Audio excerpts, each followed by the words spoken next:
Well, good day, everyone, and it's Saturday, the 14th of December, and it's 8 o'clock here in Sydney time. And what a great program this is. We don't normally record on a weekend, but we are in this case because there has been a momentous decision made.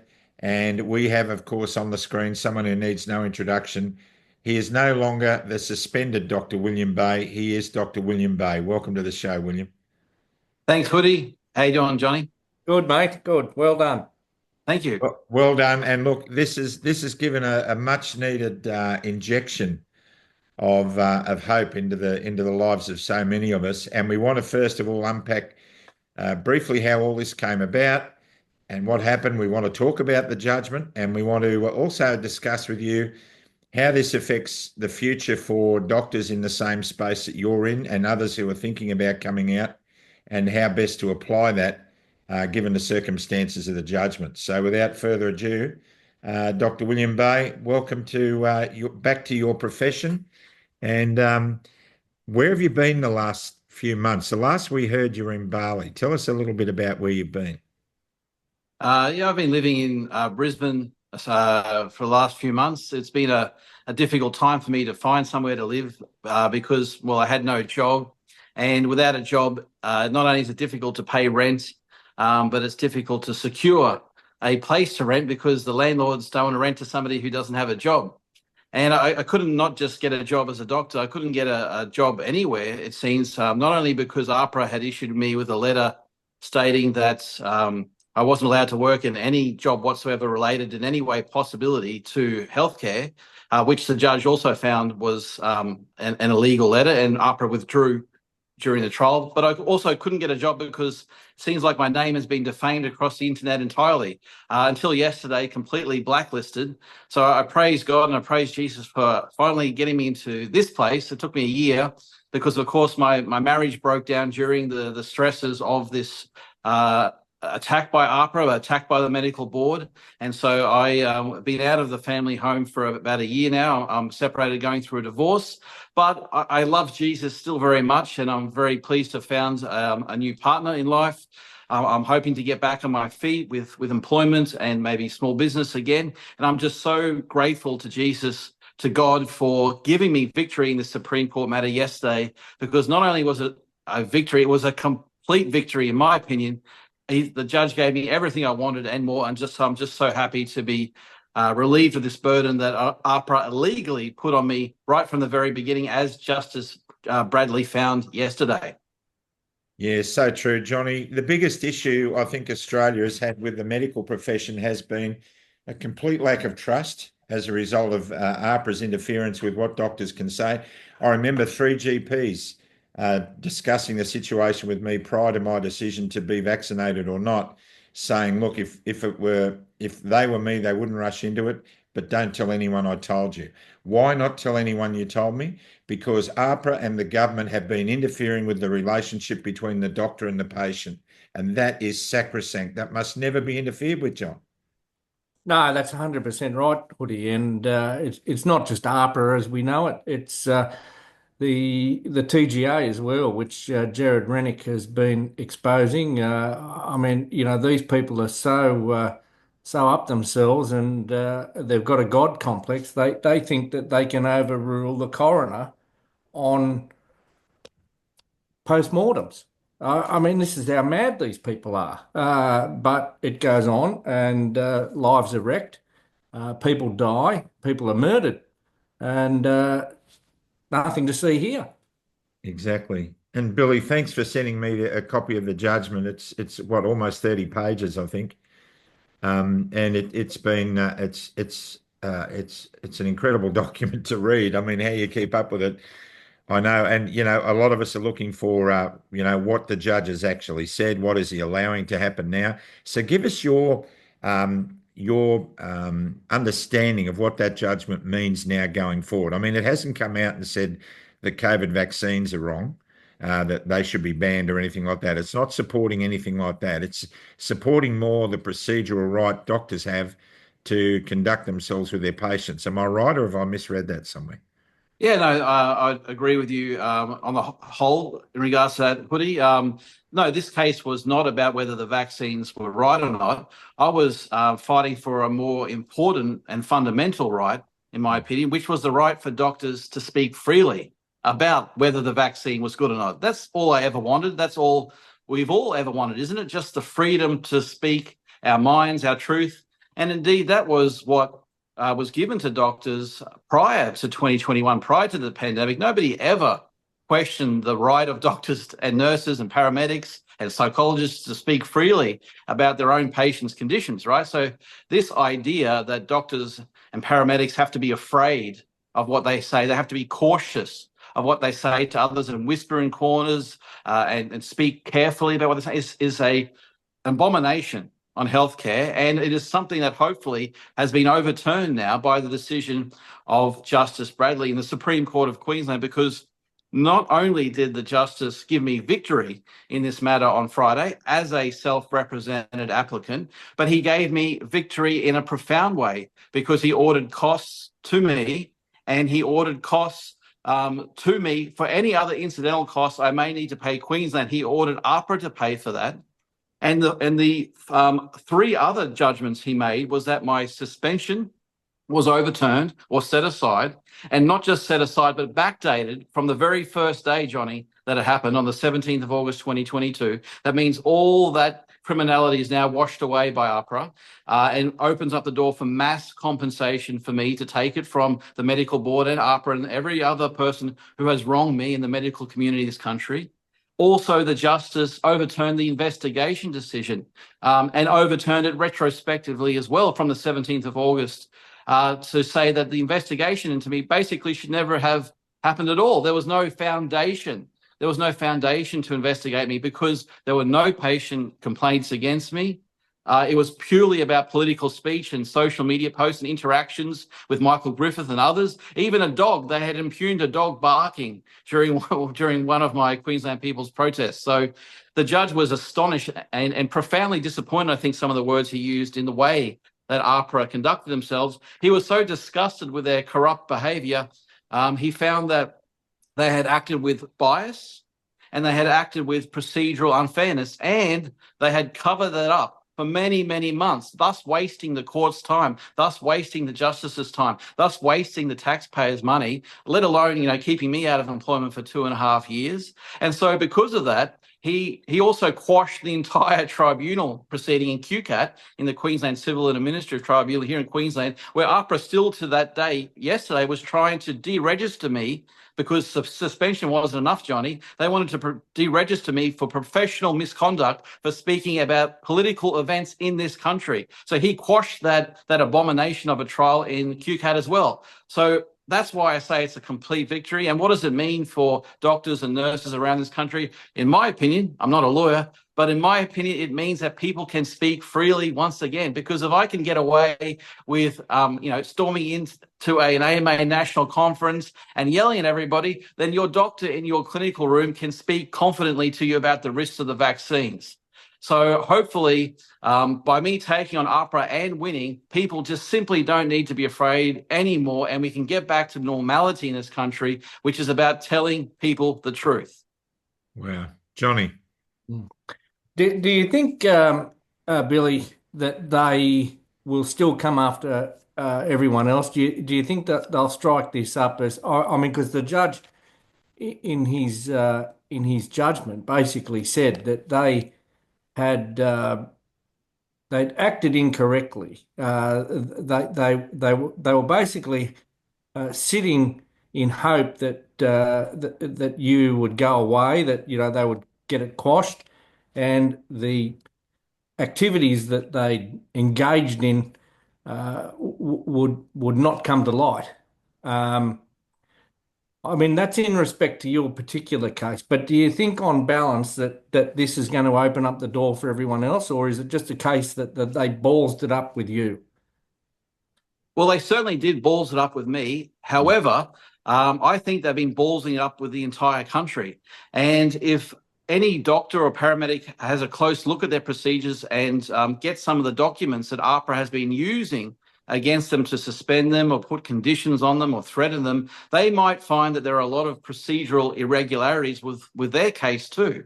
So I think at the very least, it's going to make AHPRA or bring accountability to AHPRA to act within the law. And that's all we want, isn't it? Just our government agencies acting within the law, respecting the law.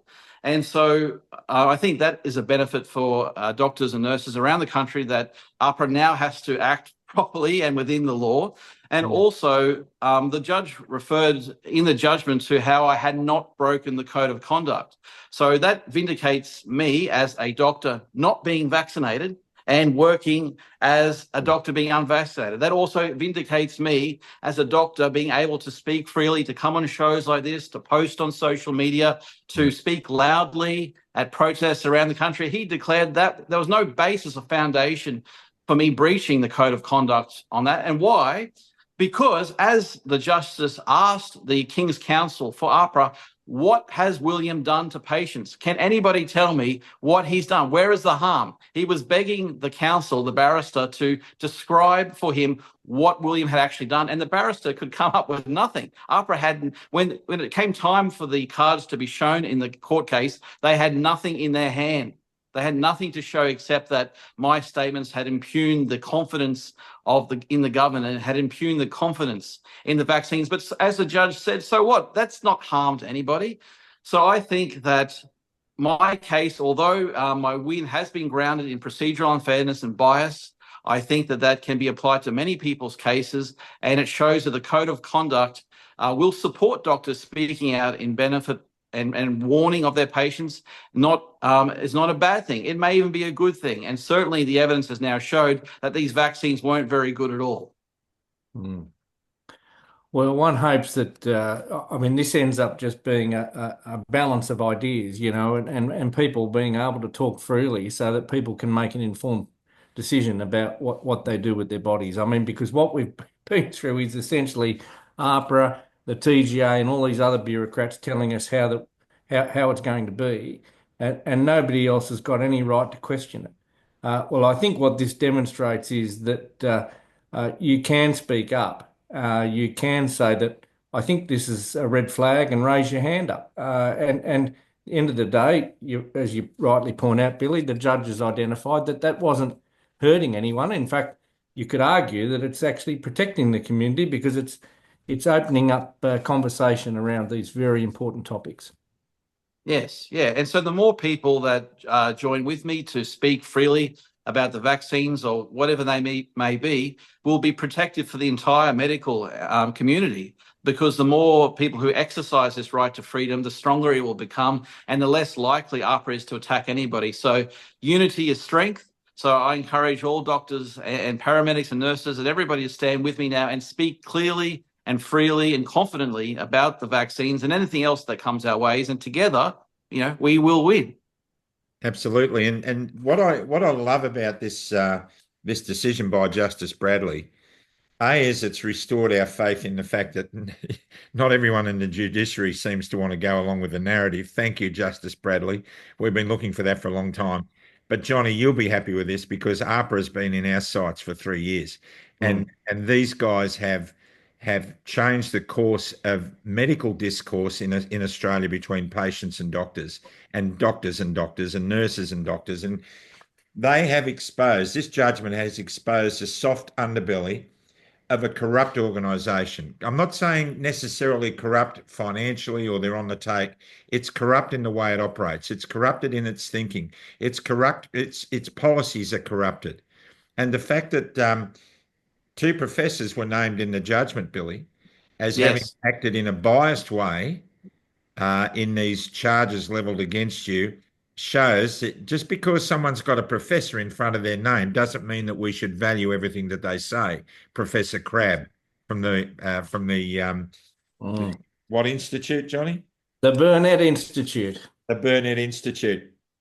So, Yeah. Bill, One of those professors was the head of the Medical Board of Australia, the body responsible for suspending me for exercising my free speech about the vaccines. And surprise, surprise, less than a couple of weeks ago, just prior to the release of this judgment, what did she do? Dr. Anne Tonkin, she resigned So she's gone. She's out of there. We've already got accountability now. The head of the medical board is gone, Johnny. Well, what did they say? It's like rats jumping off the sinking ship. Well, you can't say much more about it, can you? I mean, that just says it all. I mean, the fact that they're departing like that tells you everything. It's very, very sad. Just like they were departing in the AMA conference of July 2022. I think when the light is shone on people's actions, if they've been doing wrong, they don't really want to face up to it. And that is what the justice found, is that AHPRA knew they had been acting wrongfully towards me, and they covered it up to the very last moment. They even covered it up during the trial. It was only after the trial, as the judge wrote, did they concede that they had acted with bias, they had acted with procedural unfairness. And so that's why really the judge had no other choice, basically, but to destroy them, which he did. And that's great, because they do need a rap on the knuckles, because they have acted illegally. And I will be taking this further to make sure they get more accountability. Yeah, Well, the board's got to go, isn't it? The entire board, surely. You would think so. You would absolutely think so. And that's Jill Callister, PSM, who's the head of AHPRA. Well, and we know Martin Fletcher's on the way out, but Yep. whoever's acting as the interim CEO, I mean, they should be ruled out for any tap on the shoulder to take over. This organisation needs to be, if not disbanded, it needs to have a complete overhaul, because what's going on here, I mean, as identified by Justice Bradley, bias. I mean, these are things that you talk about at corruption commissions, ICAC and the like. I mean, this stuff's not just, when Supreme Court judges are banding around those sort of words about a government organisation in charge of medical oversight for Australia, come on. Well, yeah, and the reason why the justice was so critical of AHPRA was because when AHPRA finally released the complaint against me, see, they'd been hiding it from me for 2.5 years, even though I'd been asking for it.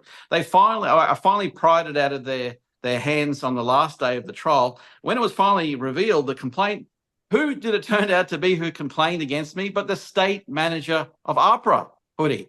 So AHPRA, the state manager, AHPRA complained about me and Queensland People's protesting AHPRA outside of AHPRA on a weekend. Nobody got hurt. It was a peaceful protest, no big deal.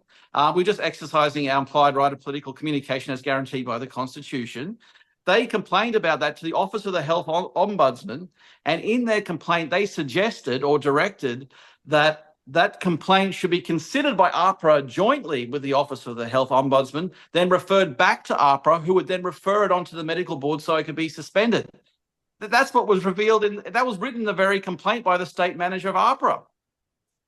So the judge was quite livid about that. And the other piece of inappropriate behaviour was from Professor Dr. Anne Tonkin, the former chair of the medical board, who colluded with the complainant in the AMA conference protest. She colluded with him to craft the complaint, submit the complaint to AHPRA, where then she sat on the judge and jury panel, the suspension committee that decided whether to suspend me or not. So it was a complete conflict of interest. And they'd covered that all up, remember. So when that all came out, yes, the judge was saying many harsh words to AHPRA, and AHPRA really didn't have the leg to stand on, but yet they still persisted. And even on the last day of the trial, they said to me and to the court that Dr. Bay had been acting illegally. As a doctor, he'd been working illegally, being unvaccinated. And the judge said, you don't have any evidence of that. And AHPRA's King's Counsel said, we don't need it. And the judge said, what are you talking about? In Australia, we have innocence before guilt. And AHPRA's barrister said, no, we don't need that. He's guilty. We don't need evidence.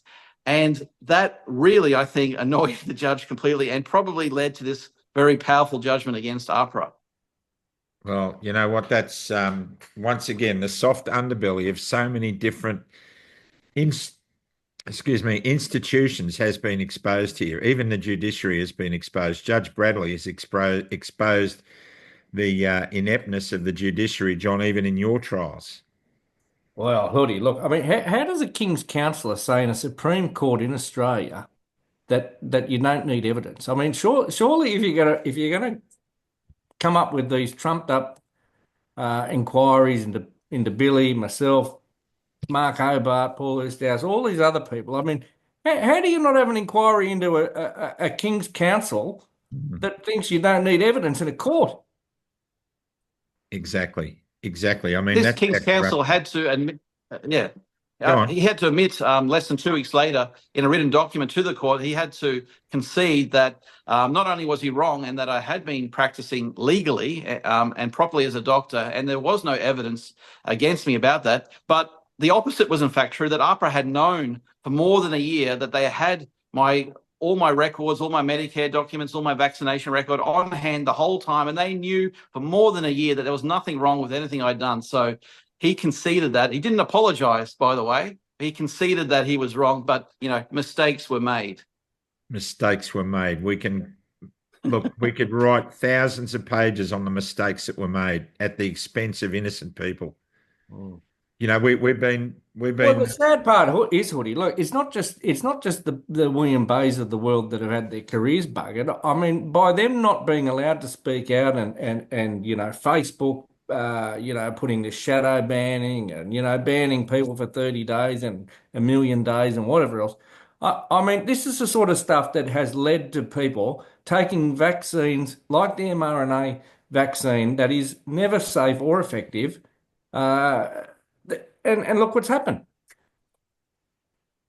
Yeah, absolutely. The consequences of censorship is poor health outcomes. 100%. That's why it's so important that doctors and nurses and everybody else are allowed to speak freely. We cannot have health in this country unless we have empowered, sensible, competent clinicians.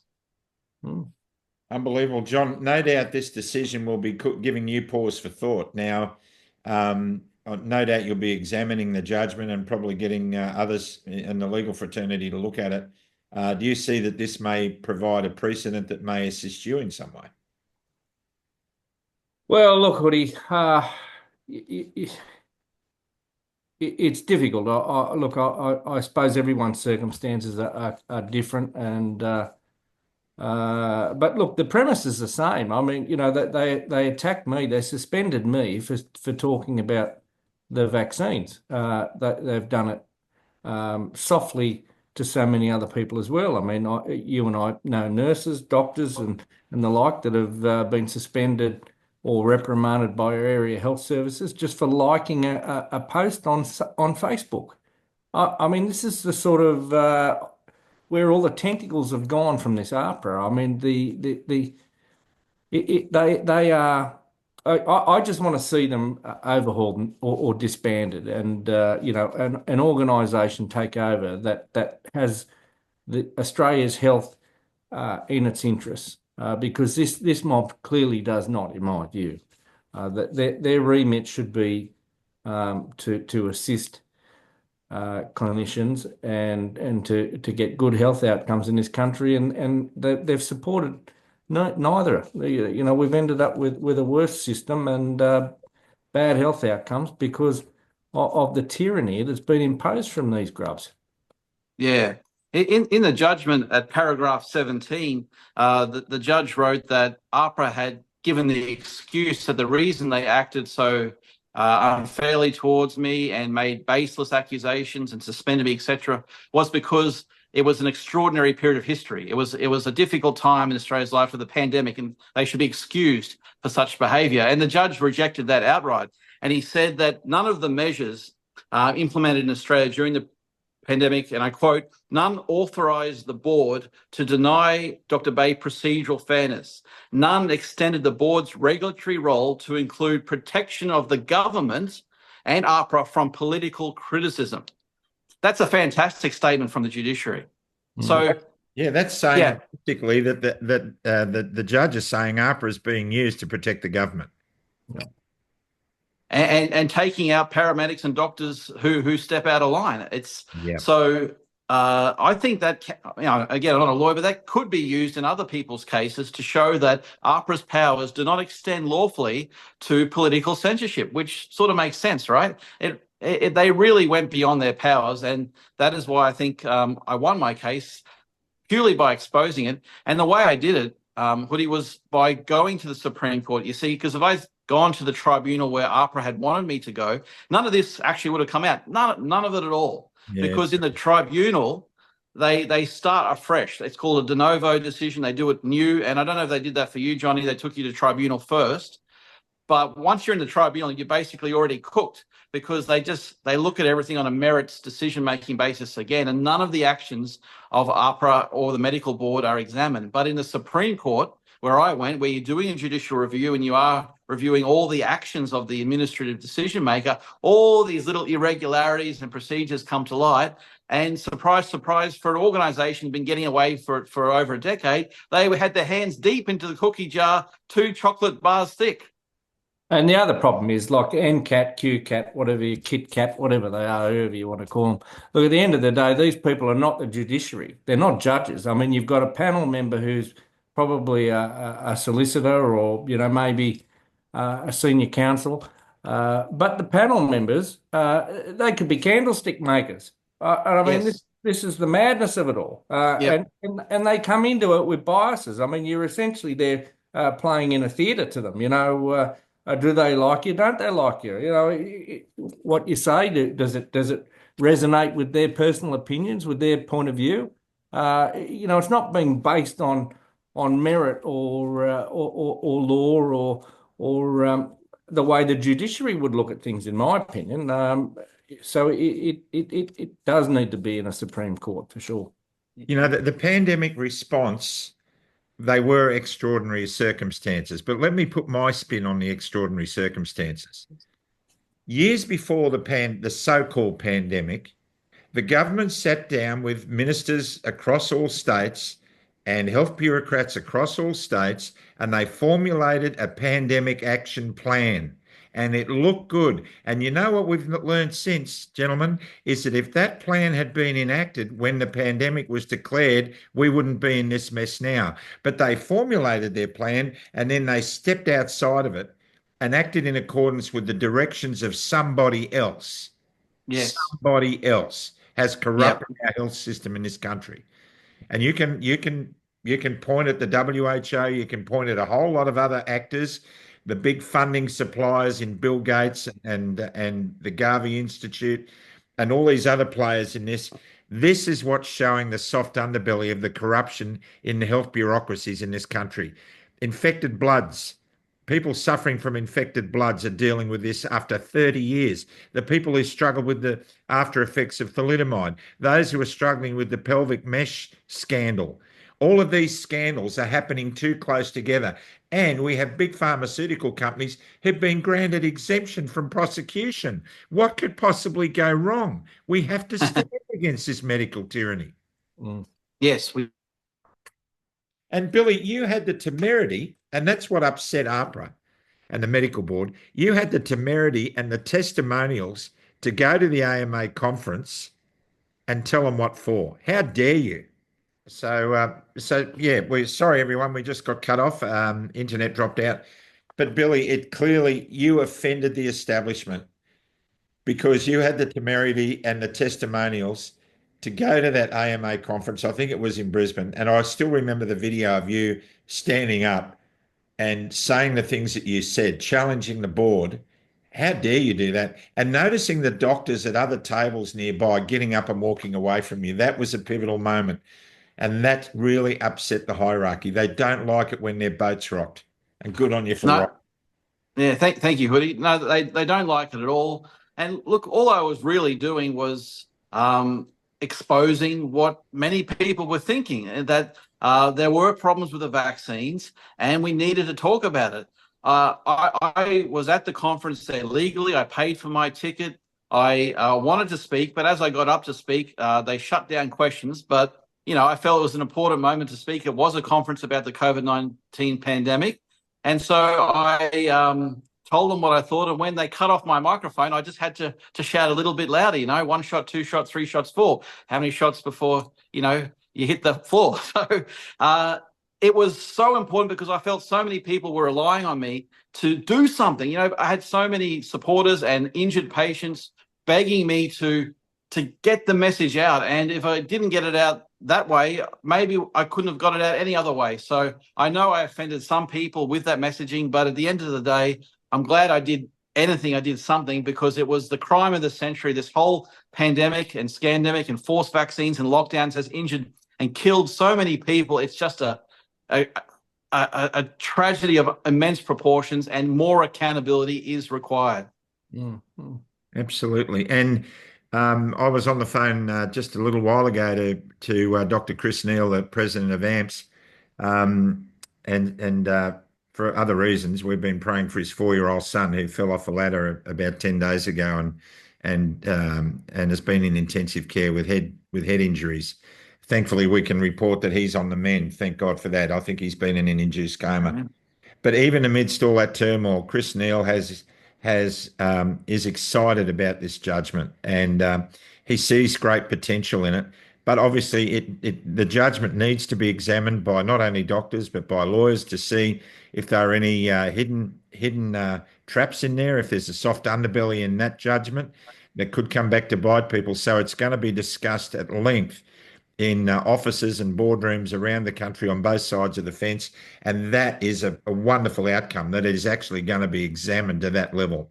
And to that end, we will be getting some people from the legal fraternity and from AMPS and other medical establishments to come on and discuss it. They're all very excited about it. They want to examine it. They want to examine the ramifications. We'll hopefully be talking to Dr. Julie Sladden and perhaps Katie Ashby-Coppins as well. So Billy, this has happened because you had, as I said, the temerity and the testimonials to stand up. You didn't care what anyone thought about you. You didn't care how you came across. You gave the glory to God the whole way through, and I'm so grateful you did that. And many people have raised their eyebrows about some of the things you've done in the past, Billy, and I'm one of them. There are sometimes I thought, Billy, what are you doing that for? But at the end of the day, when it counted, you went in there and you stuck to your guns. You did it. You did it pretty much on your own. Yes, you had a lot of supporters there with you, and the nurses from the Spotlight group have been messaging me saying how grateful they are, and they're all hoping that now this precedent will open up the conversation a whole lot more that needs to be opened. So my question to you, following that little blurb, is, where to for you now professionally? What you probably haven't even had time to think about that, but what are your thoughts? Yeah. First, I just want to say that you're absolutely right, that my victory is owed to God, to Jesus Christ. Without him, none of this would have been possible in any shape or form. And I praise him for everything he's given me in this fight. And I'm just so grateful to be a part of his greater plan. And in regards to where to from here, I don't know. Yeah, the future is bright, the future is hopeful, and the future is great. Fighting for the truth, standing for justice, standing for Jesus has enabled me now to have whatever life I want, I think. I'm not sure exactly where it's going to take me, but I would love to get involved in administration of the medical system to make this more just and fair and equitable for everybody. And to that regard, I must say that I went to a very intelligent man's speech or conference today. That is Senator Jared Rennick, a man who's also been fighting for vaccine and ethical justice in this country for many years. And I heard him speak at the launch of his party today, People First, and boy, was I impressed. So I'm going to be joining his party. And if it's in my future to help in any way, I would love to bring justice back to this country, because reform is needed, and reform is what we're going to get one way or another. That's it. Brilliant stuff. And there's a lot going to be happening next year. Next year's a pivotal year in nurse history. There's no doubt about it. Well, it sounds like there could be an opening up for Billy as the chairman of AHPRA. Yeah, I was just about to say, I can see a new medical board with Billy as the chair and you heading up the paramedics. Wouldn't that be great? Oh, yeah, that would be great. And after Friday's judgment, look, it can happen. Anything can happen. I'm as surprised as anybody to the extent of my victory on Friday. I'm so amazed and grateful. And if that can happen, that a self-represented doctor can beat 10 lawyers and the best administrative council in the country, then we can get a new AHPRA, a fresh AHPRA, and we can have Johnny on top and tell everybody to go speak their minds, and we can all be happy again, and God-fearing, God-loving, free citizens once again. Yeah, but there's an old head on my shoulders. I hate to admit it because I don't like having an old head because it means I'm old, and the grey hair testifies to that. But I am very, very skeptical and cautious for this reason. The Supreme Court in Queensland ruled in favour of the human rights of paramedics and police officers in that state, that they were trampled on. Queensland Police Service, to their credit, have acted in accordance with that ruling. But Queensland Ambulance Service, the paramedics, they're still unemployed. And there are still nurses in Queensland who are being dicked around by the Queensland Health Ministry and not employing them because they don't meet the professional standards. Now, these are nurses with 30 and 40 years experience, and we're importing nurses from overseas. So I'm wearing an AFA t-shirt, which represents 30 plus not paramedics, firefighters in Victoria who at this moment are still fighting for justice from the Fire and Rescue Victoria and getting their jobs back. Men who are facing their fourth Christmas without an income. This has disgraceful. There is enough judgment out there now to say that this kind of reprehensible behaviour by these organisations is nothing more than blatant getting square.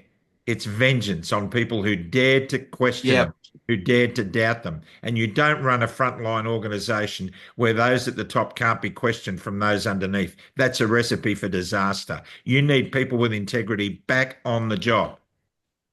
Absolutely. And indeed, that level of ferocious attack on me occurred in my matter. Even the justice recognised it. He said that there was a certain level of animus that AHPRA strangely displayed towards me. And why? I think you mentioned before, Hoodie, because they were just so embarrassed by a little GP, a GP registrar standing up to the establishment. But Goliath has been slayed. Yesterday I was David. And if God shall grant it again, I'd love to take them down again and again and again until their legacy is completely cleared from this continent and we've got a fresh and clean and lawful medical regulator once again.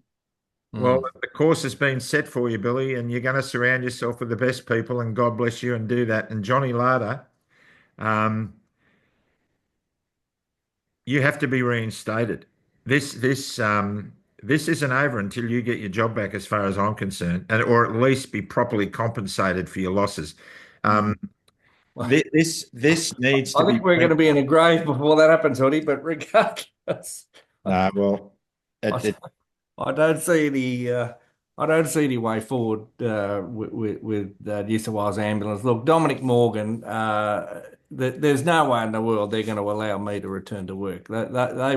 They would rather have ambulances running around with no one in them than have me in there. That would just undermine their position totally, and they won't stand for it. I mean, this is the type of people you're dealing with. They're not interested in the people. They're not interested in the organisation.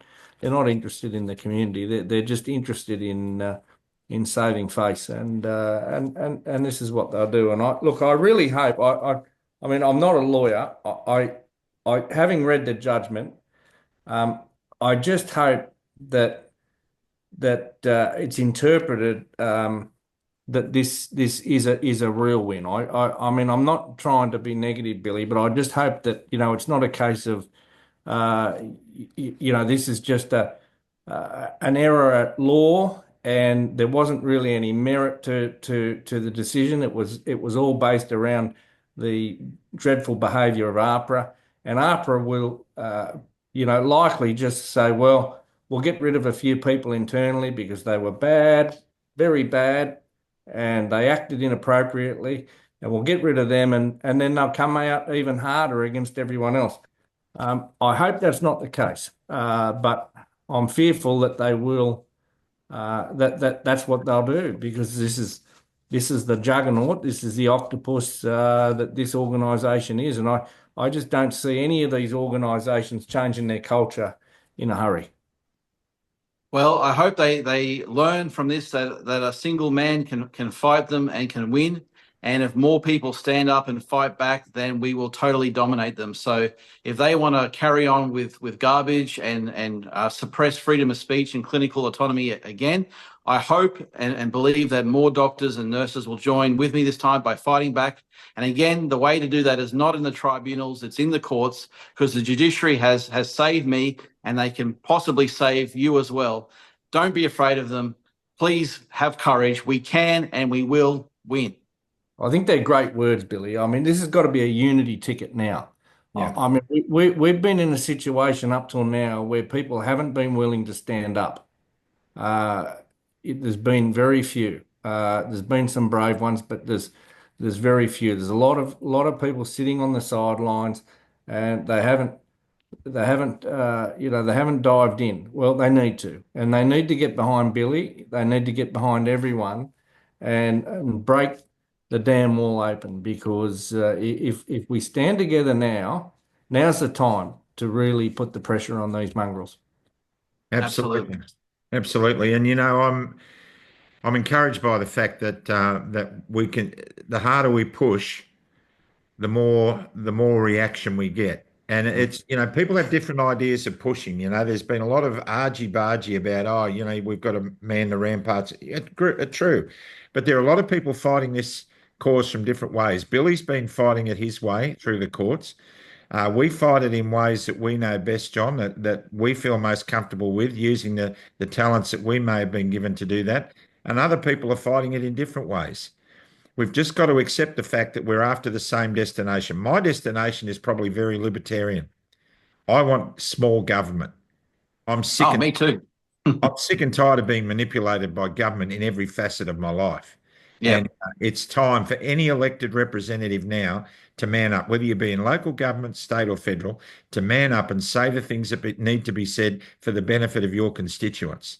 And we had that conversation with Professor Ruben Rose the other night, John, about the Headland Initiative. And he said, he indicated that, look, it's really hard because it's not in our remit. But health is in the remit of local government. And I'm sick and tired of people saying about local government, they're all about, and the Premier of WA said this, they're all about, collecting rubbish and making footpaths. Well, why are they interfering in the lives of our children by allowing books in their libraries that are unhealthy? Why are they allowing drag queen story time and supporting woke agendas? Why are they socially engineering? Why are they interfering in every aspect of what we can do on our own property? We're sick and tired of this, and this has to be amplified. And Billy, you've helped to do that a lot today. You've given a lot of people some spirit. Good. And that's how we do it. That's really how we do it. So we will be hopefully talking to some people who are going to be examining this judgment. The people I've spoken to who will be joining us to discuss that are very excited about the potential. But we've also got to make sure good strategy demands that we understand where the traps are set and we play this game very strategically. We have to be mission focused. And I said that to a guy in the freedom movement the other day. I said, if you believe your target is to bring down the medical tyranny, then focus on the medical tyranny. Don't get drafted off onto renewable energy and all this other stuff. We've got to focus on where the weak link in the armor is. And I think we're on it. I really think we're on it. A lot of people got to be pretty nervous in the medical fraternity and in the health fraternity around the country. Don't you agree, guys? Absolutely. Well, I think the one thing that you can say about this whole episode is that it's a spiritual win. Yes. Yes. That's right. And you know what? That's enough, because if good can win, then that's great. That's what we're all here for, and that's what we're all fighting for in the end. Well, all it takes for evil to thrive is for people of goodwill to do nothing. So that's it. I think, look, there's going to be more on this, Billy. We'll convene a panel in the coming weeks. I know Christmas is upon us, and that slows everybody down. But we're relentless. We have been relentless at Club Grubbery. Michael has been relentless with Cafe Locked Absolutely. There's a podcast over in WA called Relentless, and they've been relentless. We've got to be relentless. We've got to keep the pressure on, and we've got to make sure that we do it with grace and compassion and with the wisdom of Jesus. And that for me is the driving factor. And I know it is for you. So any final question, Johnny? No, look, I'm just I'm excited by what's happened, but I think it would be good just to get a legal get a number of legal minds to have a look at it and just see what it means going forward, because that's essentially the million-dollar question here. Does this open up the door for prosecutions? Does this open up the door for people for compensation, for reinstatement? I mean, why are the Miley and the Mark Hobarts, etc., having to go through what they're going through now in light of what Billy's been able to achieve in Queensland? I mean, all that should be dropped. So let's just hope that that this is more encompassing than just a Just one solitary man. win for Billy. I mean, this needs to be hopefully able to encapsulate a whole heap of things for everyone. Well, Hopefully. when the right people get together and discuss the strategies from here, this is a major defensive or offensive weapon has been handed to the whole movement with this decision today. And calm minds need to sit down and think, because we don't want people jumping out and say, right now I can say what we want, and ending up getting into more trouble than they can poke a stick at. And I think caution is always advised when we have the time, and we still have time to make a difference. And so strategies are really, really important. Anyway, I'm just I just wanted to say, Hoodie, that what a great time it is to be alive. I know that so many people, like ourselves, have suffered a lot, but that some of that suffering is nothing compared to what our forefathers and foremothers have been through, like in the Second World War and the First World War, etc., etc. And it's just great to get in the fight, have a go, fight for Jesus, fight for truth, fight for justice. And sometimes you just never know. The cards will stack up rightly for you and you will win. So thank you for having me on, and thank you for letting me share this victory. I hope there's some greater good will come out of it for everybody. But at the end of the day, I've done my best. I've served God, and that's all I think anybody can ask of me. And that's all we're all doing, Billy. We're all in the same trench. So God bless you. And on that note, I think you should pray this one out. Absolutely. Dear Father, Lord Jesus in heaven above me, looking down upon us across this great country, thank you so much, great Lord, for empowering me to the victory in the Supreme Court of Queensland on Friday, the 13th of December 2024. I praise you, Lord, for making the victory, for granting the victory, for crafting the decision by Justice Bradley to show that the judiciary is not as corrupt as we thought, that there is still goodness in people's hearts, there is still freedom to be won, and we can grab more. Thank you, dear Lord, for guiding me as always and guiding my brothers and sisters in this battle. I love you so much and dearly. Forever your friend, forever and ever. Amen. Amen. Thank you, Billy.